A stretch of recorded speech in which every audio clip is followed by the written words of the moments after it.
नमस्कार दोस्तों, स्वागत है आप सभी का आपके अपने चैनल बेस्ट जीके टेस्ट में। तो दोस्तों, जैसा कि आप सभी को पता है कि आपका फॉरेस्ट गार्ड का एग्ज़ाम दिसंबर माह में होना सुनिश्चित है और इस एग्ज़ाम में 80 प्रश्न हिंदी के, 60 प्रश्न रीजनिंग के और 60 ही प्रश्न सामान्य ज्ञान के पूछे जाएंगे। तो आपके एग्ज़ाम पैटर्न को देखते हुए ऊपर ट्रिपल एस सी द्वारा पिछले साल में पूछे गए सामान्य ज्ञान के 60 प्रश्नों का शानदार टेस्ट लेकर उपस्थित हुए हैं, जिससे आपको पता चलेगा कि यूपी ट्रिपल एस सी कैसे प्रश्न पूछता है और आप अपनी तैयारी को भी जांच सकेंगे। तो चलिए चलते हैं दोस्तों अपने टेस्ट की ओर और चलते हैं पहले प्रश्न की ओर। तो पहला प्रश्न है कि एक हॉकी टीम में कितने खिलाड़ी होते हैं? 9, 10, 11, 12। आंसर करिएगा।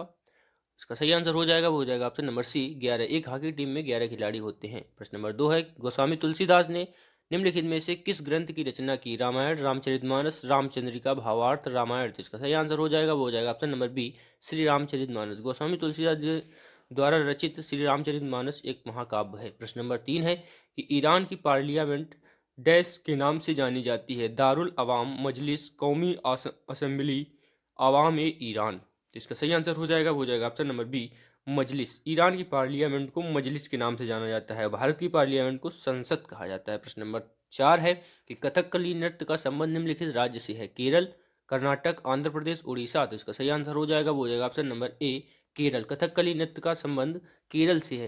अगर यहीं पर पूछ दे आपसे कथक का संबंध किस राज्य से है, तो वो हो जाएगा उत्तर प्रदेश। प्रश्न नंबर 5 है कि महात्मा गांधी की हत्या कब हुई? 30 जनवरी 1947, 30 जनवरी 1948, 30 जनवरी 1946, 30 जनवरी 1949।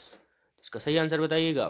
इसका हो जाएगा सही आंसर ऑप्शन नंबर बी 30 जनवरी 1948। महात्मा गांधी की हत्या नाथूराम गोडसे द्वारा 30 जनवरी 1948 को कर दी गई थी। प्रश्न नंबर 6 है कि 1930 की प्रसिद्ध नमक यात्रा का नाम क्या था? नमक यात्रा, दांडी यात्रा, सत्याग्रह, असहयोग। तो इसका सही आंसर हो जाएगा, वो हो जाएगा ऑप्शन नंबर बी दांडी यात्रा। 1930 की प्रसिद्ध प्रसिद्ध नमक यात्रा को दांडी यात्रा नाम दिया गया था। प्रश्न नंबर 7 है कि वंदे मातरम गीत के लेखक कौन थे? बंकिम चंद्र चटर्जी, रविन्द्रनाथ टैगोर, जयशंकर प्रसाद, प्रेमचंद। वंदे मातरम गीत के लेखक, तो इसका सही आंसर होगा, वो हो जाएगा ऑप्शन नंबर ए बंकिम चंद्र चटर्जी। वंदे मातरम गीत के लेखक बंकिम चंद्र चटर्जी, जबकि भारत का राष्ट्रीय गान जनगण मन के लेखक रविन्द्रनाथ टैगोर थे। प्रश्न नंबर 8 है कि जापान की मुद्रा है? Rouble, dollar, lira, yen. Japan की मुद्रा है। ये प्रश्न बहुत बार एग्जाम में पूछा गया है, तो इसका आंसर हो जाएगा, जो सही आंसर होगा वो option number D yen. Japan की मुद्रा एन है, जबकि राजधानी टोक्यो है। प्रश्न नंबर 9 है कि रिवाल्वर का आविष्कार किसने किया? Rifle, Alfred Nobel, Charles pattern, Samuel Colt. Revolver का आविष्कार, तो इसका सही आंसर होगा वो होगा option number D Samuel Colt. Revolver का आविष्कार सैमुअल कोल्ट द्वारा किया गया। प्रश्न नंबर 10 है कि भारत का उपग्रह प्रक्षेपण केंद्र किस जगह स्थित है? तुम्बा, श्रीहरिकोटा, बेंगलोर, कटक। तो इसका सही आंसर होगा, वो हो जाएगा option number B Sriharikota. Bharat का उपग्रह प्रक्षेपण केंद्र आंध्र प्रदेश के श्रीहरिकोटा द्वीप पर स्थित है। प्रश्न नंबर 11 है कि विश्व स्वास्थ्य संगठन WHO का मुख्यालय किस नगर में है? विश्व स्वास्थ्य संगठन world health organisation, New York, Paris, Geneva, Hague. इसका सही आंसर हो जाएगा, वो हो जाएगा ऑप्शन नंबर सी जिनेवा। विश्व स्वास्थ्य संगठन का मुख्यालय जिनेवा, स्विट्जरलैंड में है। प्रश्न नंबर 12 है कि प्रसिद्ध नील नदी नील संबंध रखती है? इराक से, मिस्र से, फ्रांस से, जर्मनी से। तो नील नदी पाई जाती है मिस्र देश में। नील नदी विश्व की सबसे लंबी नदी है और ये मिस्र में पाई जाती है। प्रश्न नंबर 13 है कि राष्ट्रीय रक्षा अकादमी का आदर्श वाक्य क्या है? Country before me, non stop service, service before self, service for nation. रक्षा अकादमी का आदर्श आदर्श वाक्य क्या है? तो इसका सही आंसर होगा, वो हो जाएगा option number C service before self. प्रश्न नंबर 14 है कि राष्ट्रीय राजमार्ग फर्स्ट किसे जोड़ता है? दिल्ली से कोलकाता को, आगरा से मुंबई को, दिल्ली से अमृतसर को, कोलकाता से पेशावर को। इसका सही आंसर हो जाएगा, वो हो जाएगा ऑप्शन नंबर सी दिल्ली से अमृतसर को। राष्ट्रीय राजमार्ग संख्या 1 दिल्ली से अमृतसर के बीच चलता है। प्रश्न नंबर 15 है कि मोहनजोदड़ो को निम्नलिखित नामों में से किस एक नाम से भी जाना जाता है? Mount of living, mount of skeletons, mount of slaves, mount of dead. इसका सही आंसर हो जाएगा, वो हो जाएगा option number D mount of dead, यानी कि मृतकों का टीला। मोहनजोदड़ो को मृतकों का टीला के नाम से भी जाना जाता है। प्रश्न नंबर 16 है कि निम्न में से कौन सा लचीला और कोमल है? सल्फर, तांबा, कार्बन, फास्फोरस। तो इसका सही आंसर हो जाएगा, वो हो जाएगा ऑप्शन नंबर बी तांबा। सबसे लचीला इनमें से तांबा हो जाएगा। प्रश्न नंबर 17 है कि कैल्शियम हाइड्रोक्साइड का सही सूत्र होता है? CaOH का whole twice, CA2OH, CaOH2, CaOH। तो इसका सही आंसर हो जाएगा, वो हो जाएगा ऑप्शन नंबर ए CaOH का होल ट्वाइस। कैल्शियम हाइड्रोक्साइड का सूत्र CaOH का होल ट्वाइस। प्रश्न नंबर 18 है कि निम्नलिखित में से कौन से यौगिक में क्रिस्टलीकरण का पानी नहीं है? Copper sulphate, gypsum, baking soda, washing soda. इसका सही आंसर हो जाएगा, वो हो जाएगा ऑप्शन नंबर ए, कॉपर सल्फेट। कॉपर सल्फेट में कोई पानी के कण नहीं होते। कॉपर सल्फेट का सूत्र होता है CuSO4। प्रश्न नंबर 19 है कि 5 से 8% एस्टिक एसिड को कहा जाता है? इथेनॉल, ग्लाइसिल एसिड, एस्टर, सिरका। तो इसका सही आंसर हो जाएगा, वो हो जाएगा ऑप्शन नंबर डी, सिरका। 5 से 8% एस्टिक एसिड को सिरका भी कहा जाता है। वहीं पर प्रश्न नंबर 20 है, क्रांति व्रत शब्द का प्रयोग सूर्य के चारों ओर पृथ्वी के पथ के लिए करते हैं, ग्रस्त सूर्य के लिए करते हैं, ग्रस्त चंद्रमा के लिए करते हैं, वर्ष भर के दौरान आकाश में सूर्य के पथ के लिए करते हैं? तो इसका सही आंसर हो जाएगा, वो हो जाएगा ऑप्शन नंबर डी, वर्ष भर के दौरान आकाश में सूर्य के पथ के लिए करते हैं क्रांति व्रत शब्द का प्रयोग। प्रश्न नंबर 21 है कि संविधान की आत्मा किसे कहते हैं? प्रस्तावना को, मूल अधिकार को, मूल कर्तव्य को, नीति निर्देशक तत्व को। इसका सही आंसर होगा, वो हो जाएगा ऑप्शन नंबर ए, संविधान की प्रस्तावना को ही संविधान की आत्मा कहा गया है। प्रश्न नंबर 22 है कि 14 वर्ष से कम उम्र के बच्चों को जोखिम भरे काम पर न लगाना किस अधिकार के प्रति संरक्षण है? शोषण के विरुद्ध, दैहिक स्वतंत्रता का अधिकार, शिक्षा का अधिकार, रोजगार का अधिकार। तो इसका सही आंसर हो जाएगा, वो हो जाएगा ऑप्शन नंबर ए, शोषण के विरुद्ध अधिकार। प्रश्न नंबर 23 है कि चंगेज खां किस देश का निवासी था? चीन, मंगोलिया, अफगानिस्तान, यूनान। इसका सही आंसर होगा, वो हो जाएगा option number B, Mongolia. Genghis Khan Bharat पर आक्रमण करने वाला मंगोलिया का निवासी था। प्रश्न नंबर 24 है कि राज्यसभा धन विधेयक को कितने समय तक रोक सकती है? ए 1 माह, बी 2 माह, सी 6 माह, डी 14 माह। इसका सही आंसर हो जाएगा, वो हो जाएगा ऑप्शन नंबर डी, 14 माह। राज्यसभा धन विधेयक को 14 दिन तक रोक सकता है। प्रश्न नंबर 25 है कि विषुवत रेखा पर दिन कितने घंटे का होता है? 6 महीने का, 24 घंटे का, 12 घंटे का, 8 घंटे का। विषुवत रेखा पर दिन होता है 12 घंटे का, जैसा कि नॉर्मली होता है अपने यहाँ। प्रश्न नंबर 26 है कि दिल्ली सल्तनत के किस सुल्तान ने सर्वप्रथम स्थायी सेना का निर्माण किया? बलबन, इल्तुतमिश, अलाउद्दीन खिलजी, मोहम्मद बिन तुगलक। तो दिल्ली सल्तनत के अलाउद्दीन खिलजी ने सर्वप्रथम स्थायी सेना का निर्माण किया था। वहीं पर प्रश्न नंबर 27 हो जाएगा, किस समय स्वदेशी आंदोलन प्रारंभ हुआ था? असहयोग आंदोलन के समय, सविनय अवज्ञा आंदोलन के समय, राष्ट्रीय कांग्रेस की स्थापना के समय, बंगाल विभाजन विरोधी आंदोलन के समय। इसका सही आंसर हो जाएगा, वो हो जाएगा ऑप्शन नंबर डी, बंगाल विभाजन आंदोलन के दौरान स्वदेशी आंदोलन का प्रारंभ हुआ था, यानी स्वदेशी अपनाओ विदेशी भगाओ। प्रश्न नंबर 28 है कि रॉलेट एक्ट कब पारित हुआ? तो सभी को पता होगा, इसका आंसर नंबर हो जाएगा option number D, 1919। Rowlatt act कब पारित हुआ? सन 1919 में। प्रश्न नंबर 29 है कि हरित क्रांति का प्रारंभ किस वर्ष हुआ? 1965 से 66, 76 से 70, 67, 68, 87, 88। तो इसका सही आंसर हो जाएगा, वो हो जाएगा ऑप्शन नंबर सी, 1967 से 68 के बीच हरित क्रांति का प्रारंभ हुआ था। प्रश्न नंबर 30 है कि शक संवत की शुरुआत किसने की? अशोक, चंद्रगुप्त सेकंड ने, कनिष्क ने, हर्ष ने। इसका सही आंसर बताइएगा। तो इसका सही आंसर हो जाएगा, वो हो जाएगा ऑप्शन नंबर सी, कनिष्क ने। शक संवत की शुरुआत कनिष्क ने की थी। प्रश्न नंबर 31 है कि उच्च स्तर भाषा के स्रोत कूट को पंक्ति दर पंक्ति मशीन कूट में बदल देने वाले अनुवादक प्रोग्राम को कहते हैं?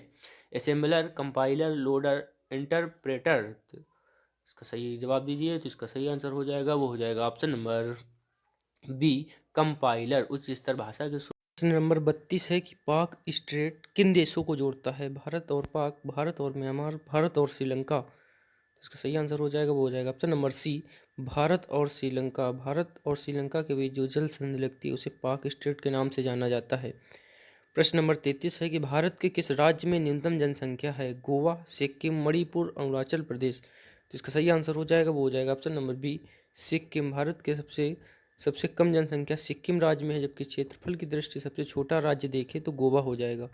प्रश्न नंबर 34 है कि निम्न दाब केंद्र है? साइक्लोन, एंटी साइक्लोन, पेडोकॉल, इनमें से कोई नहीं। तो इसका सही आंसर होगा, वो होगा ऑप्शन नंबर ए, साइक्लोन। प्रश्न नंबर 35 है कि चंद्रमा पर उतरने वाला पहला मानव है? Yuri Gagarin, Neil Armstrong, Rakesh Sharma, Robert मेडरिस। इसका सही आंसर हो जाएगा, वो हो जाएगा option number B, Neil Armstrong. चंद्रमा पर उतरने वाला प्रथम मानव नील आर्मस्ट्रांग था।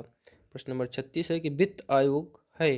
पंचवर्षीय योजनाएं बनाता है, मौद्रिक नीति तैयार करता है, केंद्रीय सरकार के कर्मचारियों के वेतन में संशोधन की सिफारिश करता है, संसाधनों के केंद्र और राज्यों के बीच बंटवारे पर निर्णय लेता है। तो इसका सही आंसर हो जाएगा, वो हो जाएगा ऑप्शन नंबर डी, संसाधनों के केंद्र और राज्यों के बीच बंटवारे पर निर्णय लेने का कार्य होता है वित्त आयोग का। प्रश्न नंबर 37 है कि भारतीय कम्युनिस्ट पार्टी अस्तित्व में किस वर्ष आई? 1912, 1915, 1918, 1920। तो इसका क्या सही आंसर हो सकता है? इसका जो सही आंसर होगा वो होगा ऑप्शन नंबर डी 1920। भारतीय कम्युनिस्ट पार्टी अस्तित्व में सन 1920 ईस्वी में आई। प्रश्न नंबर 38 है कि जापान में हिरोशिमा और नागासाकी पर किस वर्ष में पहली बार एटम बम गिराया गया? 1941, 1944, 1945, 1946। इसका सही आंसर हो जाएगा वो हो जाएगा ऑप्शन नंबर सी 1945। जापान के शहर हिरोशिमा और नागासाकी पर अमेरिका ने क्रमशः 6 अगस्त और 9 अगस्त को एटम बम गिराया था। प्रश्न नंबर 39 है कि संविधान के किस अनुच्छेद में मौलिक कर्तव्य की चर्चा की गई? अनुच्छेद 52 में, अनुच्छेद 51 में, अनुच्छेद 45 में, अनुच्छेद 51 में। तो इसका सही आंसर हो जाएगा वो हो जाएगा ऑप्शन नंबर बी अनुच्छेद 51A के तहत मौलिक कर्तव्यों की चर्चा की गई है। प्रश्न नंबर 40 है कि यदि किसी पिंड की गति दूनी कर दी जाए तो पिंड की परिणामी ऊर्जा एवं प्रारंभिक गतिज ऊर्जा का अनुपात होगा। तो ये न्यूमेरिकल है, जो सूत्र से लगेगा mgh और हाफ mv² से लगेगा। तो इसका सही आंसर हो जाएगा वो हो जाएगा ऑप्शन नंबर सी 4:1। प्रश्न नंबर 41 है कि पहला दर्शन में एक पेट्रोल इंजन को पहचाना जाता है सिलेंडर के आकार द्वारा, शक्ति आवेश द्वारा, प्रचालन चाल द्वारा, संपर्क प्लग द्वारा। तो इसका सही आंसर हो जाएगा वो हो जाएगा option number D spark plug द्वारा। पहला दर्शन में एक पेट्रोल पंप को पहचाना जाता है स्पार्क प्लग द्वारा। प्रश्न नंबर 42 है कि विजयनगर साम्राज्य की स्थापना निम्नलिखित में से किस सदी में हुई थी? 13वीं सदी में, या फिर 14वीं में, 15वीं में, 16वीं में। तो इसका सही आंसर हो जाएगा वो हो जाएगा ऑप्शन नंबर बी 14वीं सदी में। विजयनगर साम्राज्य की स्थापना 14वीं सदी में हुई थी। प्रश्न नंबर 43 है कि 15वीं सदी के अंत में भारत में वास्को डिगामा भारत पदार्पण कहाँ हुआ था? मंगलोर, कोचीन, कालीकट, गोवा। तो इसका सही आंसर हो जाएगा वो हो जाएगा option number C Calicut. Vasco da Gama पुर्तगाल से आया था और भारत के राज्य केरल के काली तट पर पहुंचा था। वहां के राजा जमोरिन ने इसका बहुत खूब स्वागत किया था। प्रश्न नंबर 44 है कि साइमन कमीशन का भारत आगमन सर्वप्रथम किस वर्ष हुआ? 1930, 1928, 1925, 1919। इसका सही आंसर होगा वो होगा option number B 1928। Simon Commission का आगमन भारत में सन 1928 में हुआ था। प्रश्न नंबर 45 है कि ओबरा निम्नलिखित में से किसके लिए विख्यात है? नई रिफाइनरी, ताप विद्युत केंद्र, एल्युमिनियम का नया कारखाना, पक्षी अभ्यारण्य। तो ओबरा एक ताप विद्युत केंद्र है। वहीं पर प्रश्न नंबर 46 है कि सर्वाइवल ऑफ द फिटेस्ट वाक्यांश की रचना किसने की? Richard Mitchell, Herbert Spencer, Albert Macdonald, Charles Darwin. तो इसका सही आंसर होगा वो होगा option number B Herbert Spencer ने सर्वाइवल ऑफ द फिटेस्ट वाक्यांश की रचना की थी। प्रश्न नंबर 47 है कि भारत में निम्नलिखित में से किस राष्ट्रीय उद्यान की स्थापना सबसे पहले हुई थी? Corbett Park, Kanha Park, Sariska, Bharatpur. तो इसका सही आंसर हो जाएगा option number A Jim Corbett National Park. पहले उत्तर प्रदेश में था, लेकिन उत्तर प्रदेश से उत्तराखंड के अलग होने के बाद यह उत्तराखंड में है। Jim Corbett National Park Bharat का पहला राष्ट्रीय उद्यान था। प्रश्न नंबर 48 है कि फोना क्या है? फोना का तात्पर्य किससे? वन से, जंतु से, पर्वत से, महासागरीय तलहटी से। इसका सही आंसर हो जाएगा ऑप्शन नंबर बी जंतु। फोना एक प्रकार का जंतु होता है। प्रश्न नंबर 49 है कि भारत संप्रभुता संपन्न लोकतांत्रिक गणराज्य कब बना? 15 अगस्त 1947, 26 जनवरी 1950, 26 जनवरी 1949 और 26 जनवरी 1950, 26 जनवरी 1952। इसका सही वो आंसर होगा वो होगा ऑप्शन नंबर सी 26 जनवरी 1950 को भारत संप्रभुता संपन्न लोकतांत्रिक गणराज्य बना, जब भारत का संविधान पूर्ण रूप से भारत में लागू हुआ था। प्रश्न नंबर 50 है कि भारत में संवैधानिक सुधार संबंधी मॉन्टेग्यू चेम्सफोर्ड रिपोर्ट कब प्रस्तुत हुई? 1928 में, 1923 में, 1920 में, 1918 में। तो इसका सही आंसर हो जाएगा ऑप्शन नंबर डी 1918 में। भारत में संवैधानिक सुधार संबंधी मॉन्टेग्यू चेम्सफोर्ड रिपोर्ट सन 1918 में प्रस्तुत की गई थी। वहीं पर प्रश्न नंबर 51 की अबुल फजल को मृत्यु की सजा किसने दी? अकबर ने, शहजादा सलीम ने, औरंगजेब ने, शाहजहां ने। जिसका सही आंसर हो जाएगा ऑप्शन नंबर बी शहजादा सलीम ने अबुल फजल को मृत्यु की सजा दी थी। प्रश्न नंबर 52 है कि ब्रिटिश ईस्ट इंडिया कंपनी की स्थापना भारत में कब हुई? 1602 ईस्वी, 1525 ईस्वी, 1600 ईस्वी में, 1700 ईस्वी में। तो इसका सही आंसर हो जाएगा ऑप्शन नंबर सी 1600 ईस्वी में। ब्रिटिश ईस्ट इंडिया कंपनी की भारत में स्थापना सन 1600 ईस्वी में हुई थी। प्रश्न नंबर 53 है कि भारत के स्वतंत्रता संग्राम के इतिहास के साथ 13 अप्रैल 1919 किससे जुड़ा है? तो सभी को पता है कि 13 अप्रैल सन 1919 को एक बहुत दर्दनाक घटना हुई थी, जिसे जलियांवाला बाग के नाम से जानते हैं? तो इसका ऑप्शन हो जाएगा option number D, Jallianwala Bagh नरसंहार। प्रश्न नंबर 54 है, कम्युनिस्ट मैनिफेस्टो किसने लिखी? लेनिन ने, कार्ल मार्क्स ने, स्टालिन ने, उपरोक्त में से कोई नहीं। तो इसका सही आंसर होगा वो हो जाएगा option number B, Karl Marx ने। कम्युनिस्ट मैनिफेस्टो किसने लिखी? कार्ल मार्क्स ने। निम्नलिखित में से कौन सी संयुक्त राष्ट्र संघ की आधिकारिक भाषा नहीं है? अरबी, चीनी, पुर्तगाली, स्पेनिश। तो इसका सही आंसर हो जाएगा ऑप्शन नंबर सी, पुर्तगाली। पुर्तगाली संयुक्त राष्ट्र संघ की भाषा नहीं है, जबकि अरबी, चीनी और स्पेनिश ये तीनों संयुक्त राष्ट्र संघ की आधिकारिक भाषा के रूप में जानी जाती हैं। प्रश्न नंबर 56 है कि मारिया मॉन्टेसरी का नाम जुड़ा है महिला अधिकारों से, बाल शिक्षा से, क्रिश्चियन मिशन से, मिशन अस्पतालों से। तो इसका सही आंसर होगा वो हो जाएगा ऑप्शन नंबर बी, बाल शिक्षा से। मारिया मॉन्टेसरी का नाम बाल शिक्षा से जुड़ा है। प्रश्न नंबर 57 है कि भारत के संविधान के शिल्पकार कौन कहे जाते हैं? BN राव यानी कि बेनेगल राव, डॉक्टर राजेंद्र प्रसाद, जवाहरलाल नेहरू, डॉक्टर भीमराव अम्बेडकर। तो भारत के संविधान के निर्माणकर्ता के रूप में डॉक्टर भीमराव अम्बेडकर को जाना जाता है। प्रश्न नंबर 58 है, इनमें से कौन से राज्य का गठन सन 1987 में नहीं हुआ था? मिजोरम, अरुणाचल प्रदेश, गोवा, मणिपुर। तो इसका सही आंसर हो जाएगा ऑप्शन नंबर डी, मणिपुर। सन 1987 तक मणिपुर राज्य की स्थापना नहीं हुई थी। प्रश्न नंबर 59 है कि भारत में पहली बार सामान्य चुनाव कब हुए? 1947, 1949, 1950, 1951। इसका सही आंसर हो जाएगा ऑप्शन नंबर डी, 1951। भारत में पहली बार सामान्य चुनाव सन 1951-52 में हुए थे। प्रश्न नंबर 60 और अंतिम प्रश्न है कि अमरनाथ कहाँ स्थित है? जम्मू एवं कश्मीर में, हिमाचल प्रदेश में, उत्तर प्रदेश में, उत्तराखंड में। इसका सही आंसर हो जाएगा ऑप्शन नंबर ए, जम्मू कश्मीर में। अमरनाथ की गुफा जम्मू कश्मीर राज्य में स्थित है। तो यह रहा दोस्तों आज का टेस्ट। यदि आपको अच्छा लगे तो वीडियो को लाइक करें, शेयर करें, और यदि आप चैनल पर नए हैं तो चैनल को सब्सक्राइब ज़रूर कर दें। वीडियो देखने के लिए आप सभी का धन्यवाद दोस्तों।